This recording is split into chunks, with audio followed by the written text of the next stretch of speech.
I have another shortbread recipe for you today, pecan shortbread. This is one of the most loved on my site, those toasted pecans. You can make this crunchy or soft depending on your preference. You're not gonna wanna miss it.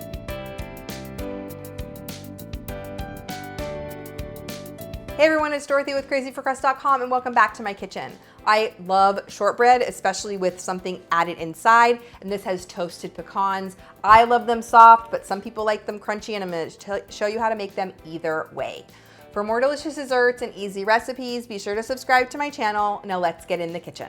We're gonna start off by toasting 1.5 cups of chopped pecans. Just toast them and then set them aside, and add a cup of butter and 2/3 of a cup of granulated sugar to a bowl. Cream that together, add in a teaspoon of vanilla and a 1/2 teaspoon of salt and a tablespoon of cornstarch. That cornstarch is my secret ingredient to help make the cookies soft or crunchy. Then add 2 cups of all-purpose flour and mix it together. It's gonna be crumbly. Stir in those pecans. It's gonna be a crumbly dough.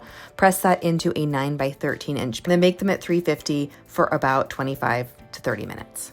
Now, if you want to make them crunchy, just keep baking them for a few extra minutes. And you can see when these are done, they are perfect. Cut them into squares as big or as small as you want. These are perfect for your holiday platters. They're perfect all year long. And you may find some similar recipes in my cookbook, but they don't use nuts, they use something else. Leave me a comment and let me know what mix-in you would add, and keep watching for even more desserts.